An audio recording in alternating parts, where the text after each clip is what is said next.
April 1945. Bavaria. The very air smelled wrong. It wasn't just the familiar, acrid cocktail of war, the cloying scent of diesel fuel from the idling tanks, the sharp tang of cordite that clung to everything like a second skin, or the damp, ashen smell of burnt timber from the half-collapsed farmhouses that lined the narrow village road. This was something else, something ancient and elemental. It was the smell of accumulated fear, a terror so profound it seemed to have baked itself into the soil, becoming part of the landscape itself. For 3 days, the 12th Armored Division, the Hellcats, had been clawing their way through this part of Germany, a spearhead of steel and fury pushing into the dying heart of the Third Reich. Now, they had rolled into this nameless Bavarian village 3 hours before dawn, their arrival announced by the metallic scream and clatter of tank treads carving deep, angry scars into the mud-soaked road. Sergeant Bill Rohr stood beside his jeep, the cold metal a familiar anchor in the shifting chaos. He watched the sun begin its slow, reluctant crawl over the jagged ridge, its pale light painting the ruins in melancholic shades of rust and ash. He was 28 years old, though the war had etched another 20 years onto his soul. Before Uncle Sam had handed him a rifle and a set of orders telling him to go fix the world, he had been a mechanic in Kansas City. His hands, now calloused from gripping steering wheels and cleaning M1 Garands, had once known the intricate language of engines, the satisfying click of a perfectly seated bearing. He fixed things. That was his nature. But this broken world was a machine far more complex than any Ford V8. He had seen men die in a dozen gruesome ways. He had seen ancient cities, jewels of history, burn with a terrifying beauty. He had witnessed acts of both unimaginable cruelty and breathtaking courage. He had seen things he would lock away in the deepest recesses of his mind, never to be spoken of again. But he hadn't seen this. Behind a crude, hastily erected fence of barbed wire and splintered wooden stakes, 23 young women huddled together. They were a flock of broken birds, gathered under the flimsy shelter of a faded Red Cross banner that snapped feebly in the morning breeze. Their clothing was a pathetic mosaic of war's detritus, mismatched, torn Wehrmacht jackets over thin civilian dresses, mud-caked boots 3 sizes too big, scarves wrapped tightly around their heads like makeshift armor against the biting cold. But their eyes told the real story. They were hollowed out, empty, the kind of eyes that had witnessed the abyss and had stopped expecting mercy from God or man. Word had spread through the ranks of the GIs with the insidious speed of a contagion, faster than official orders, faster than common sense. The whispers collected like poison around the mess tent and the latrines. "They're comfort girls," a private from Ohio whispered, his voice a mix of disgust and morbid curiosity. "The Krauts kept 'em for the officers." "Captured with an SS unit that tried to break through our lines last night," another added, "an expert on everything and nothing." "German whores," a corporal from Texas muttered, spitting a stream of tobacco juice into the dirt as if to cleanse his mouth of the very words. Rohr heard it all, but his face remained a stoic, unreadable mask. He'd learned long ago that war, in its infinite boredom and terror, turned ordinary men into voracious storytellers. And storytellers, he knew, rarely let the truth get in the way of a good narrative. The truth was messy, complicated. Labels were easier. If you're watching this and you believe that courage isn't always found on the battlefield, that history's quietest, most difficult moments deserve to be heard, then do me a favor and hit that subscribe button right now. Then, drop a comment below and tell me where you're watching from. Are you in Texas, London, Manila, Warsaw, or Berlin? I read every single one. Let's create a community dedicated to honoring these untold stories. together. The company's commanding officer, Captain Reynolds, called Roar over. His face was a tight, weary mask of responsibility. It was the kind of tired that didn't come from a lack of sleep, but from an accumulation of impossible decisions, choices no textbook at West Point had ever prepared him for. "Roar," Reynolds began, his voice low and gravelly. "You're on guard duty. Those women." He gestured with his chin towards the enclosure. "We don't know what the hell they are yet. Prisoners, victims, collaborators? Hell, maybe they're all three. I just need you to keep them contained until we can get this sorted out with HQ. Keep a lid on it." Roar gave a single, sharp nod. "Yes, sir." "And Roar," Reynolds paused, his hand resting on the Jeep's cold hood, his gaze intense. "Keep it clean. I don't want any incidents.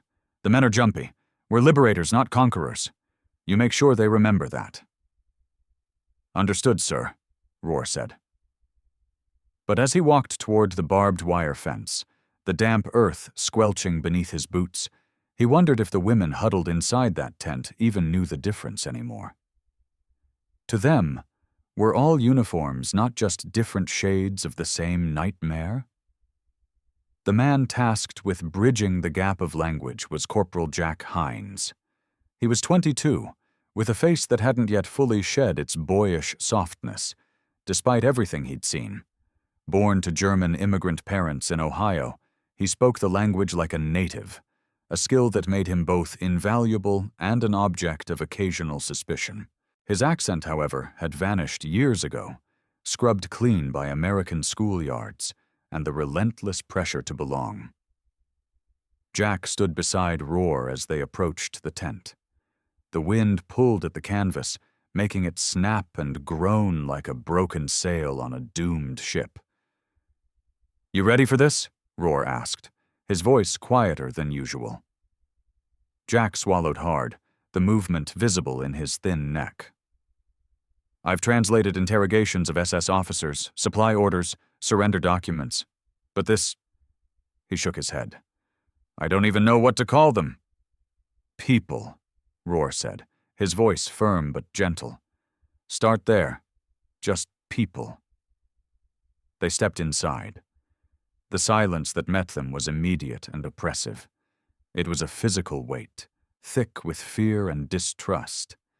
23 pairs of eyes locked onto them, a unified gaze of utter terror. Some of the women sat on rough wooden crates, their spines rigid. Others stood pressed against the back wall of the tent, arms crossed tightly over their chests, a futile attempt to shield themselves. A few were crying silently, their faces streaked with a mixture of dirt and tears, their sobs caught in their throats.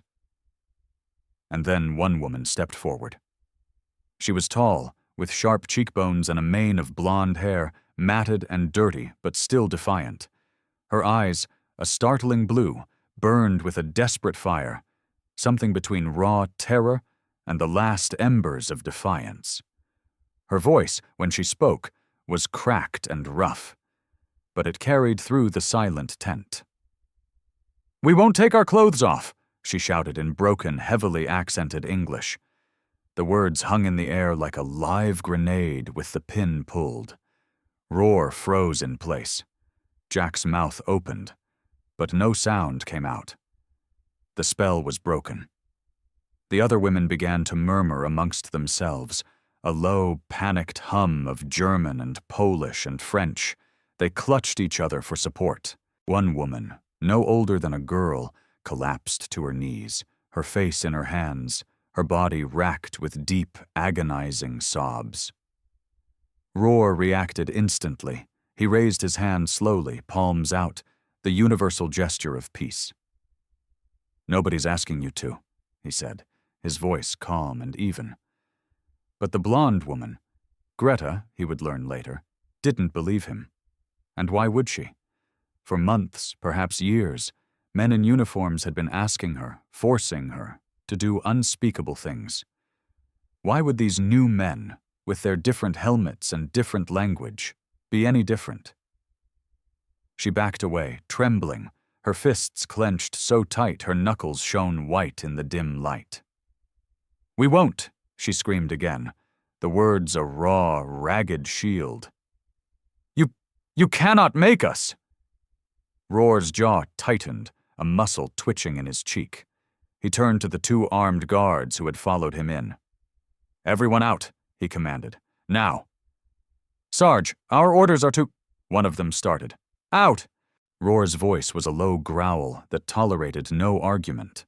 The guards hesitated, exchanged a glance, then filed out through the tent flap one by one, leaving a palpable void behind them. Only Jack remained, looking terrified and uncertain. Roar pulled a wooden crate over and sat down slowly, deliberately making himself smaller, less of a threat. He gestured for Jack to kneel beside him on the damp ground. "Tell her," Roar said, his voice barely a whisper. "Tell her in her own language that no one here is going to hurt her. Tell her we're not the SS. Tell her she's safe now." Jack, his own voice shaking slightly, began to translate. The soft, guttural sounds of German filled the tent, a strange counterpoint to the harsh English commands that had preceded them. Greta stared at them, her chest rising and falling in sharp, ragged gasps. Then slowly, as if her bones were made of glass, she sank onto a crate across from them. "You lie," she whispered in German, the words heavy with the certainty of experience. Jack shook his head, looking her directly in the eye. "Nein, sagt die Wahrheit." "No, he's telling the truth. Männer lügen immer," she replied, her voice flat with despair. Men always lie. For a long, charged moment, no one spoke. The wind rattled the tent poles. Somewhere outside, a truck engine rumbled to life, a sound of the indifferent world moving on. Then, Greta began to talk. Her story didn't come out in a neat, linear narrative. It emerged in fragments, like pieces of a shattered mirror, broken sentences, long, agonizing pauses where words failed her, and only tears could fill the silence. She and the others had been taken 6 months earlier. Some were snatched from their homes in the dead of night, some from hospitals where they worked as nurses, some dragged off the streets during roundups. The SS had called it volunteer service for the Reich. But there were no volunteers. There were only orders, backed by the threat of a bullet or the deportation of one's family to a labor camp. They were moved from camp to camp, a mobile human commodity following the retreating German officer corps. Their stated purpose was to entertain them, to keep morale high. But as the Allies closed in from the west and the Russians from the east, the same officers who had called them angels of comfort in moments of drunken sentimentality began calling them traitors, collaborators, whores. They became scapegoats for a lost war. And when the Americans finally arrived, the SS abandoned them without a second thought, left them behind like broken equipment, a problem for the victors to solve. "They told us," Greta said, her voice now barely a whisper, the fire in her eyes reduced to a flicker, "that the Americans would do worse, that you would use us, and then shoot us as collaborators." Roar felt a cold, heavy weight settle in his chest. It wasn't anger, not exactly. It wasn't pity, which felt too cheap. It was something heavier. It was the weight of responsibility. He stood up slowly, his joints stiff. Jack followed his lead. "Tell her," Roar said, his voice thick with an emotion he couldn't name, "that I am going to get them food, blankets, and a medic. And tell her that no one is going to lay a hand on them without their permission." Jack translated. Greta's eyes, which had been so hard, suddenly filled with tears. But this time, she didn't look away. "Why?" she asked, the single English word cutting through the air. "Why you help?" Roar looked at her, at all of them, seeing not prisoners or collaborators, but 23 shattered human beings. He said the only thing that felt true. because it's the right thing to do. But here's the twist nobody saw coming. Not Captain Reynolds, not Jack Hines, and certainly not Sergeant Rohr himself. Because the real truth, the astonishing, complicated truth about who these women really were, was still buried in a stack of meticulously kept documents in a hastily abandoned SS field office 2 miles down the road. And when those papers were finally found, everything, the labels, the assumptions, the very nature of their situation, would change forever. That afternoon, Rohr returned to the tent. This time he was flanked by 2 medics. Private Monroe, a soft-spoken farm boy from Georgia whose gentle hand seemed ill-suited for war, and Corporal Davis, a former veterinarian from Montana who'd learned battlefield medicine the hard way, patching up men instead of horses. The moment the men entered, the women flinched as one. A wave of fear rippled through the small group. Greta stood immediately, positioning herself between the medics and the others like a lioness protecting her cubs. Her body language screamed one clear, defiant word. "No!" Rohr spoke to Jack, his voice low and steady. "Tell them the medics need to check for injuries, disease, malnutrition. It's for their own good." He paused, looking directly at Greta, acknowledging her authority. "But tell them they stay fully clothed. We'll work around it. No exceptions." Jack translated. The quiet murmur of fear in the tent subsided, replaced by a tense, watchful silence. Monroe, the young medic, looked confused. "Sarge, how are we supposed to do a proper examination if—" "You'll figure it out, Monroe," Rohr said, his voice cold enough to cut glass. "You will treat them like human beings first and patients second. Is that understood?" Davis, the older corporal, nodded slowly, his eyes thoughtful. "Understood, Sarge." For the next hour, a strange and delicate ritual unfolded. The medics moved through the tent with careful, deliberate movements, their professionalism a shield against the palpable tension. They checked pulses through frayed sleeves, their fingers gentle on cold wrists. They wrapped clean bandages over torn fabric to cover gashes and sores. They offered aspirin and cups of clean, chlorinated water. They didn't demand. They asked. Their questions, translated by Jack, were soft and respectful. "May I check your arm? Can you lift your sleeve just a little? Does this hurt?" At first, the women were rigid, silent statues of endurance, waiting for the inevitable moment when the kindness would crack and reveal the cruelty underneath. But it never came. Monroe knelt beside a young woman, barely 18, with a deep, infected gash on her shin. He cleaned it with painstaking gentleness, his hand steady, his voice a low, calming murmur. "You're going to be okay," he said, knowing full well she didn't understand his English words, but hoping she understood the universal language of compassion. "You're safe now?" When the medics finally left, they took nothing with them. Not dignity, not hope, not trust. Instead, they left something behind. Fresh blankets, a thermos of hot, strong coffee, and a stack of tin cups, a small crate of sea rations, and, tucked into a corner, as if left by accident, 3 Hershey's chocolate bars. One of the younger women, a girl with haunted eyes, picked up a chocolate bar as if it were a religious artifact. She carefully unwrapped it, broke off a tiny piece, and placed it on her tongue. Her eyes closed. A single tear traced a path through the grime on her cheek. Then another. Soon she was crying, not with fear or pain, but with a kind of overwhelming, heartbreaking relief. Greta sat on her crate, staring at the items as if they were a mirage that might vanish at any moment. Jack stood near the entrance, watching her. "You still think we're lying?" he asked softly in German. Greta didn't answer, but for the first time, her hands stopped shaking.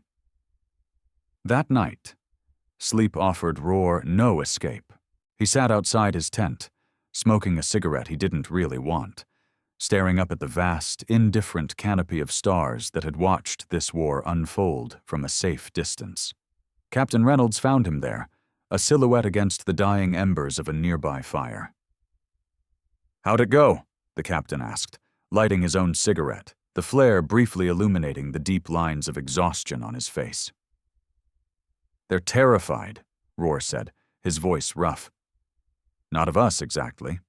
Of what they think we're going to do. Of what's been done to them before." Reynolds exhaled a long plume of smoke into the cold night air. "Did they say what happened to them?" "Enough," Roar said, flicking ash into the dirt. "Enough to know they're victims, Captain, not collaborators."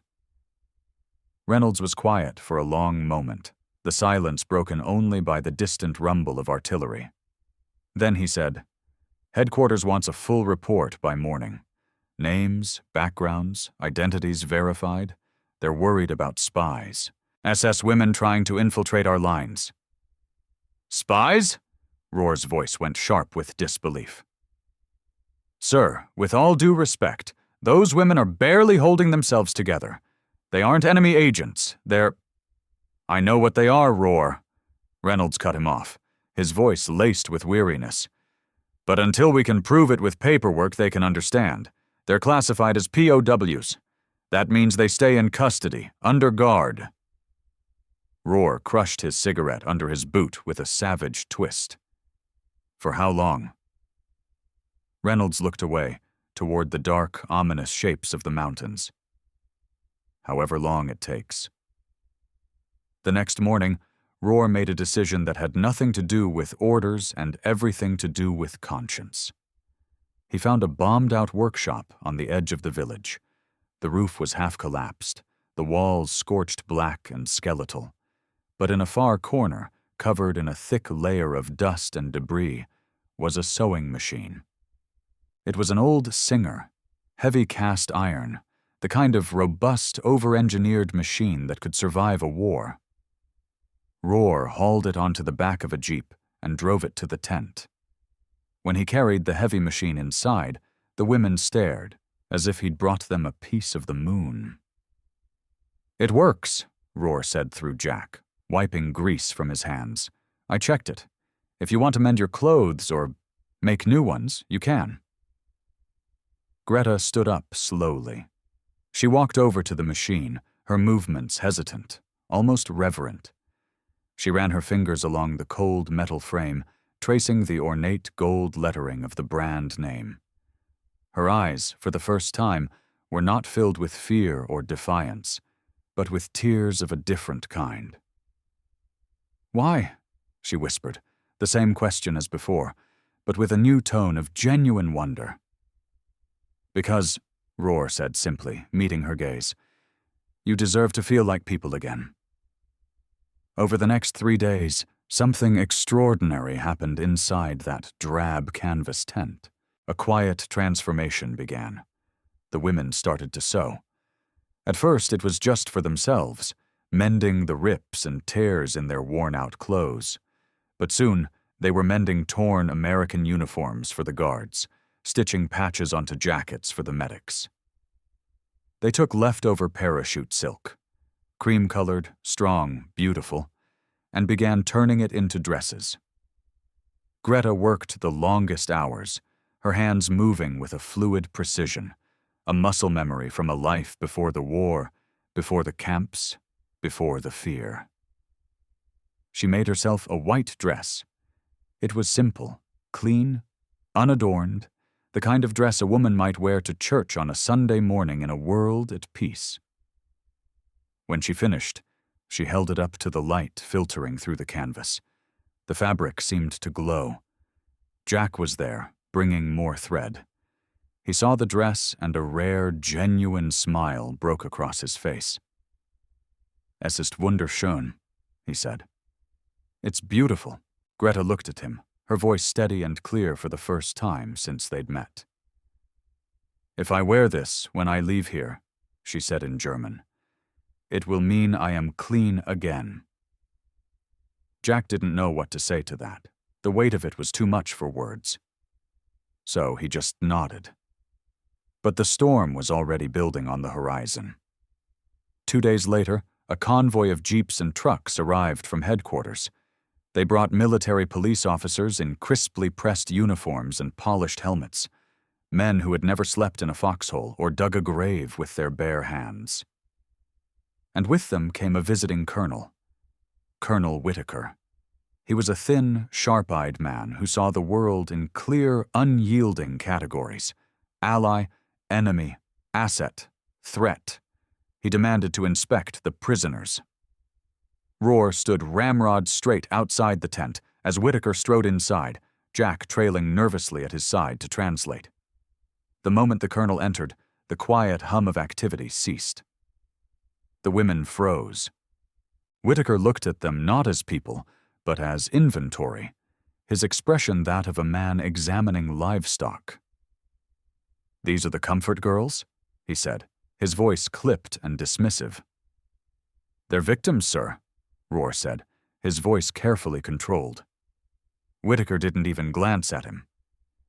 "Until we verify their identities, Sergeant, they are enemy personnel. Understood?" "Sir, with respect, the evidence—" "Understood, Sergeant?" Whitaker repeated, his voice dangerously soft. Roar's jaw clenched. "Yes, sir."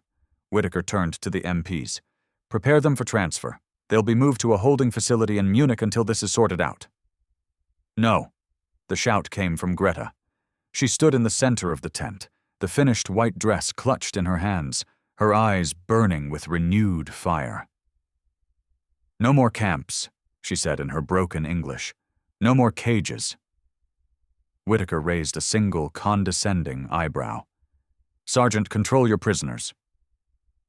But Roar didn't move, because in that moment, watching Greta stand her ground, he realized something with absolute certainty.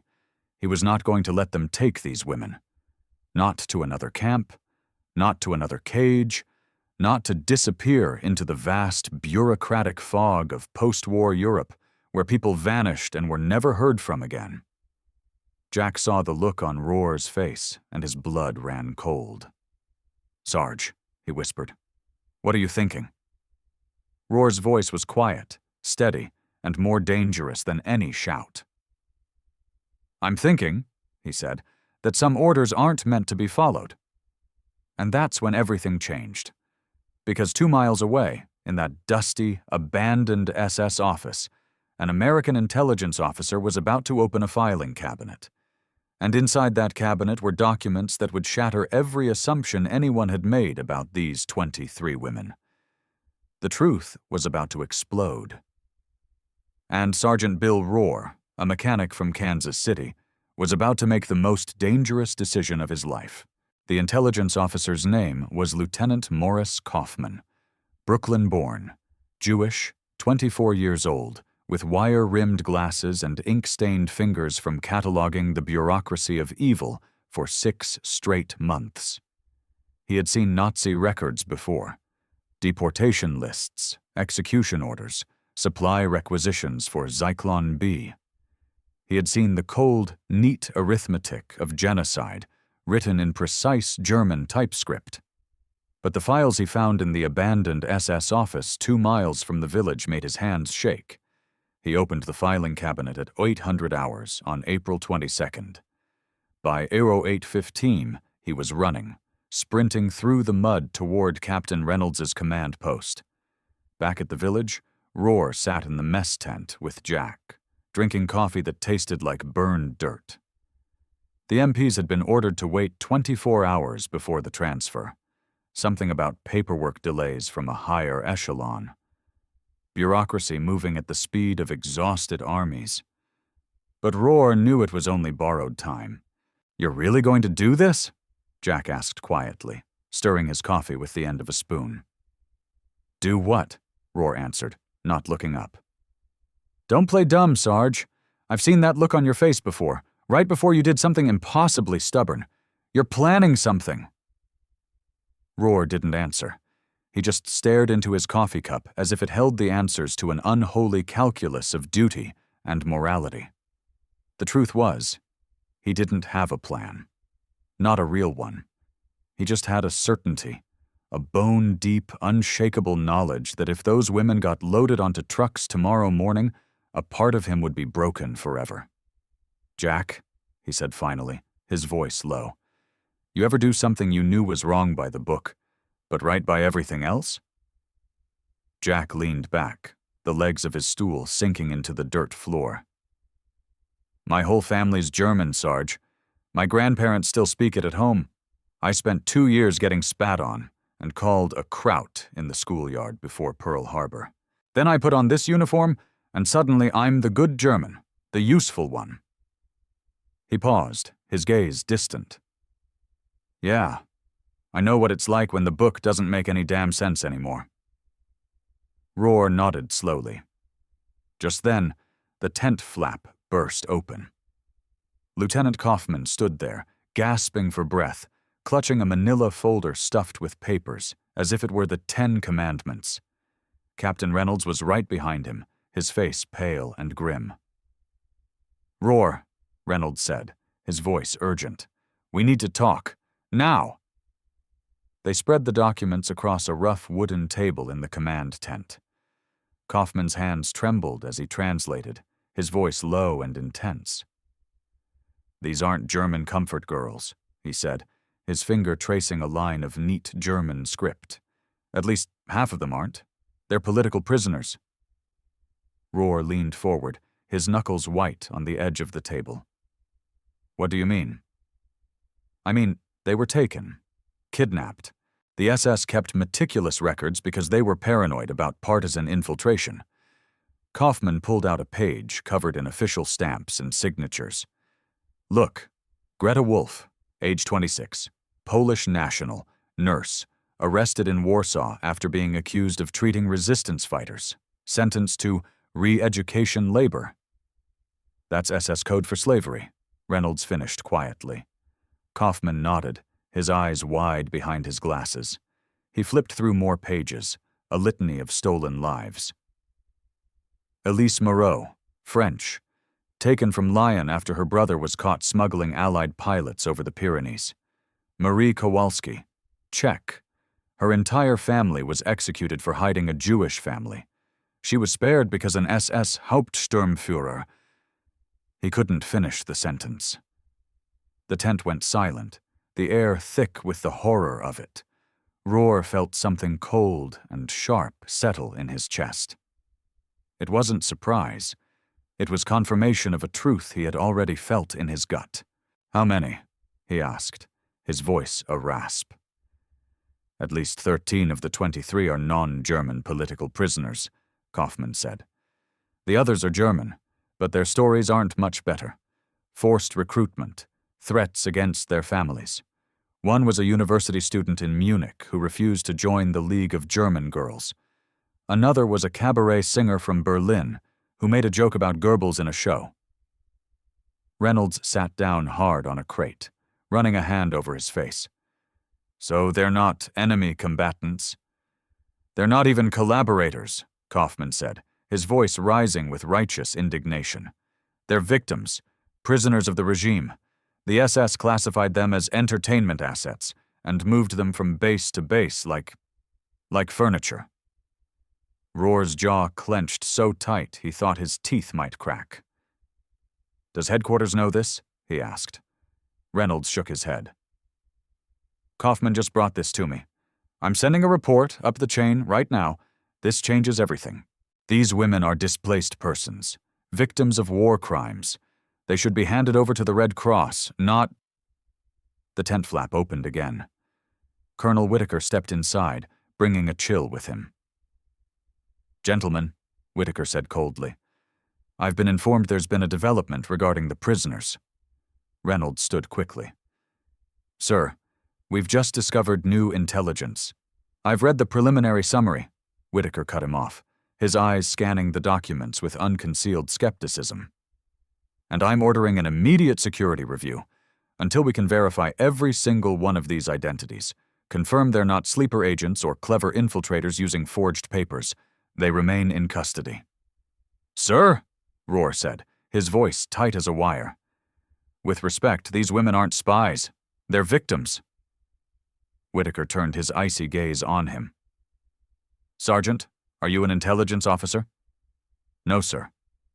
"Are you trained in counterintelligence protocols?" "No, sir." "Then I suggest you leave the analysis to those who are." Whitaker's voice was flat and hard. "The transfer proceeds as scheduled. Tomorrow at 600. They'll be moved to a displaced persons camp in Munich for full interrogation and verification." Rohr's fists clenched at his sides. "How long will that take, sir?" "Weeks, maybe months. These things require thoroughness." "Months?" Kaufman's voice cracked. "Sir, some of these women have been prisoners for over a year. They've been—" "That's enough, Lieutenant," Whitaker snapped. "War is ugly. Verification is necessary. I will not risk a single American life because we got sentimental about a few—" "Say it," Rohr interrupted.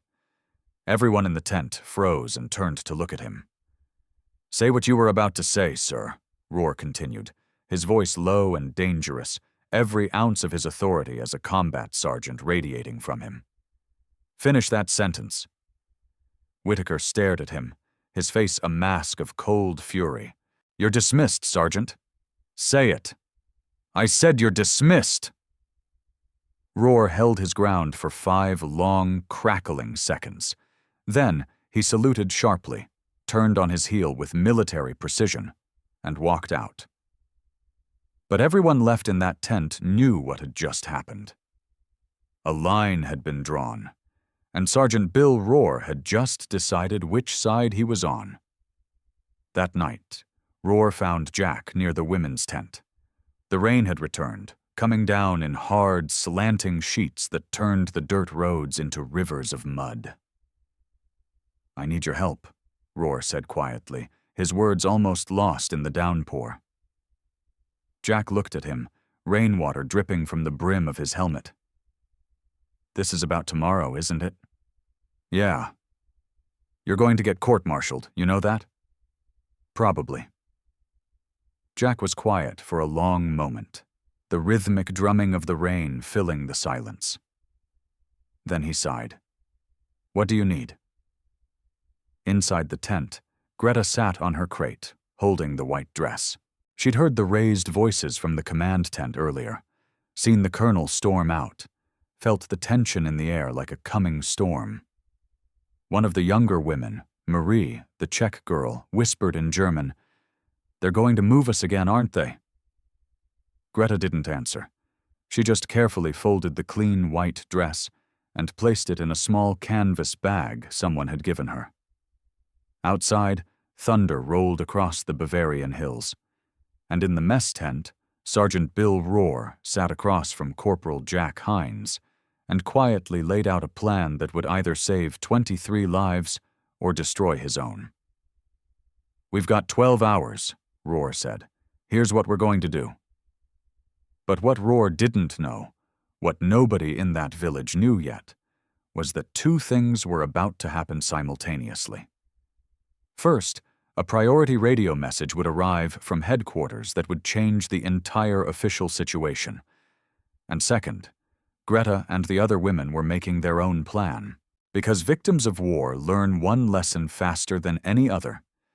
If you want to survive, you can't wait for someone else to save you. You save yourself. The clock was ticking. Dawn was 6 hours away, and the choice between duty and conscience was about to collide with a force that would echo through history. 0200 hours, April 23, 1945.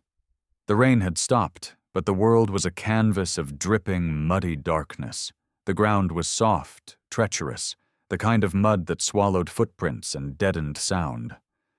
Rohr stood in the deep shadows near the motor pool, watching 2 supply trucks idle quietly, their engines a low conspiratorial rumble in the darkness. Jack was already behind the wheel of the first truck, a tense silhouette. Private Monroe, the young medic, sat in the passenger seat of the second, his face pale but determined in the faint dashboard light. "You don't have to do this, kid," Roar had told them an hour earlier in the pouring rain. Monroe had just shaken his head. "My sister's a nurse with the Red Cross in England, Sarge. If this happened to her, I'd pray someone would do the right thing." Jack hadn't said anything. He just gave a firm, single nod. Now, in the cold darkness before dawn, Roar checked his watch. The guards would change shifts in 12 minutes, the perfect moment of distraction and confusion. He moved quickly, a shadow among shadows, toward the women's tent, his boots making soft, squelching sounds in the mud. He reached the tent flap and pulled it back, and he froze. The tent was empty. Not just empty. Stripped. The blankets were gone. The sewing machine was gone. The crates they had used as chairs were gone. And in the center of the tent, written in ash on the damp dirt floor, was a single phrase in English. "Thank you." Roar's heart hammered against his ribs. Jack appeared beside him, breathing hard. "Sarge, the fence. The back section. It's been cut." They ran. Sure enough, the barbed wire at the rear of the makeshift compound had been carefully snipped. Not torn or broken in a panic, but methodically, cleanly cut with a pair of heavy-duty wire cutters. Wire cutters that had been sitting in the maintenance shed. The same shed Roar had visited yesterday to get tools to fix the sewing machine. "They took them," Jack whispered in disbelief. "The wire cutters? While we were in here planning to save them, they were planning to save themselves." Roar stared at the gap in the fence, a dark mouth leading into the forest. Then, despite the adrenaline and the fear of failure, he felt something completely unexpected surge through him. Pride. "Smart," he muttered. "Damn smart." "What do we do now?" Jack asked, his voice urgent. Roar looked at the cut fence, then back at the 2 trucks idling uselessly in the motor pool. Then at his watch. 4 minutes until the guard shift changed.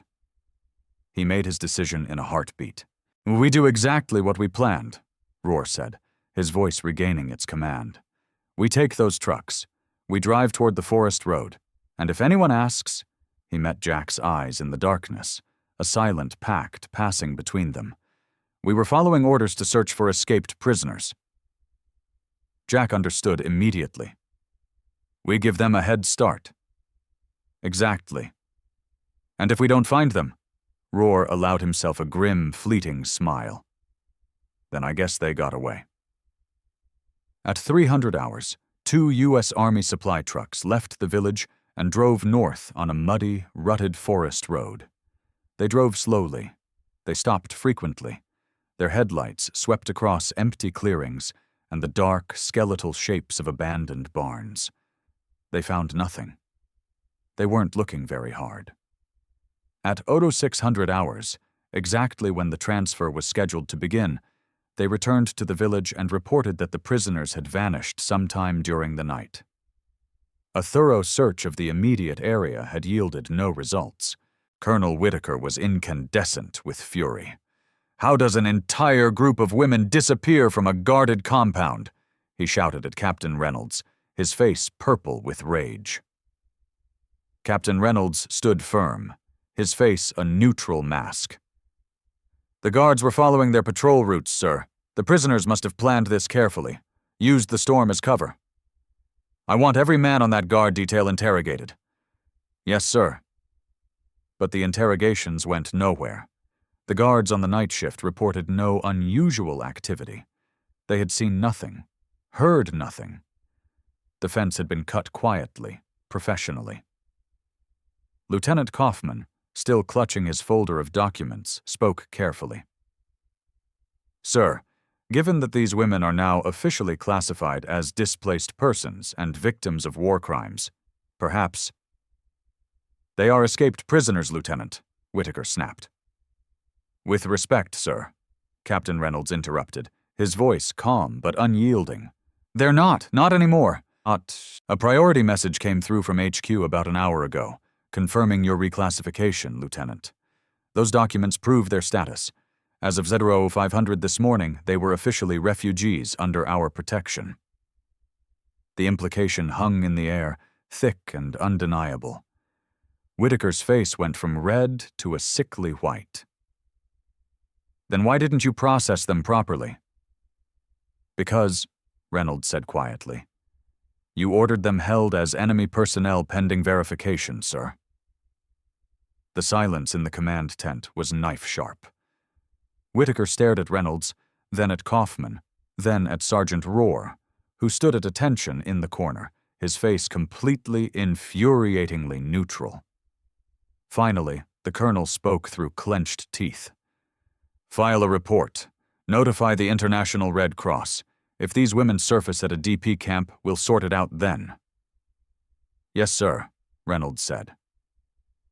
Whitaker left without another word, defeated not by an enemy, but by his own rigid bureaucracy. 3 weeks later, the war in Europe ended. Germany surrendered. The camps were liberated.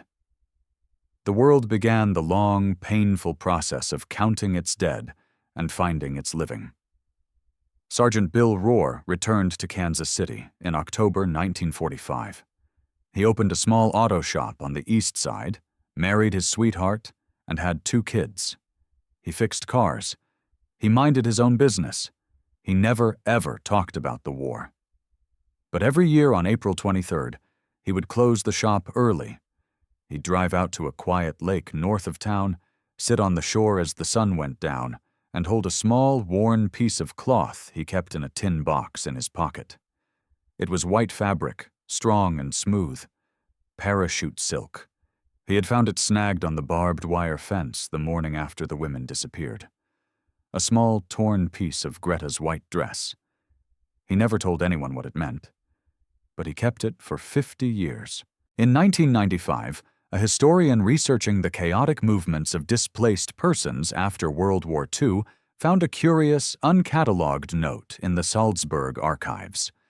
It was dated May 1945, and it had been pinned to a crate of food delivered to a refugee convoy heading for the safety of Switzerland. The note read, "To the soldiers who saw us as human, thank you. We are free because of you. G."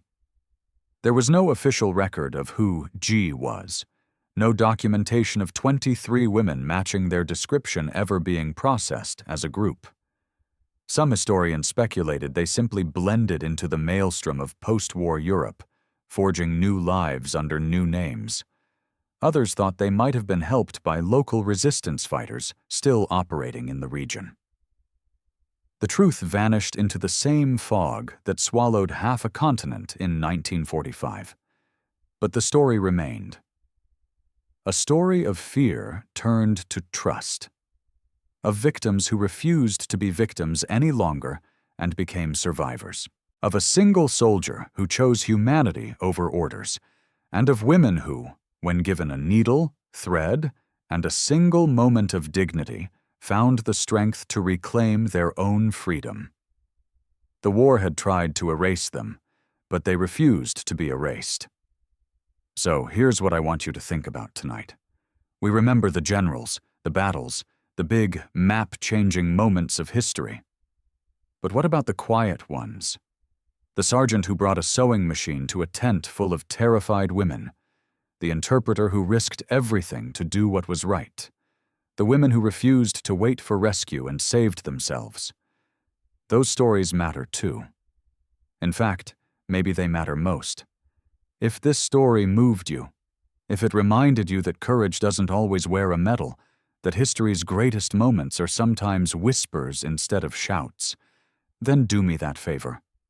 Hit that subscribe button for WW2 Soldiers Archive. Because every week we're bringing you the stories the textbooks forgot, the moments that changed lives, even if they didn't change maps. And drop a comment below. I want to know, do you think Sergeant Rohr helped them escape, or did those women save themselves? Let's discuss it. Because that's what history is supposed to be. A conversation, not a lecture. Thank you for watching. Thank you for caring about these untold stories.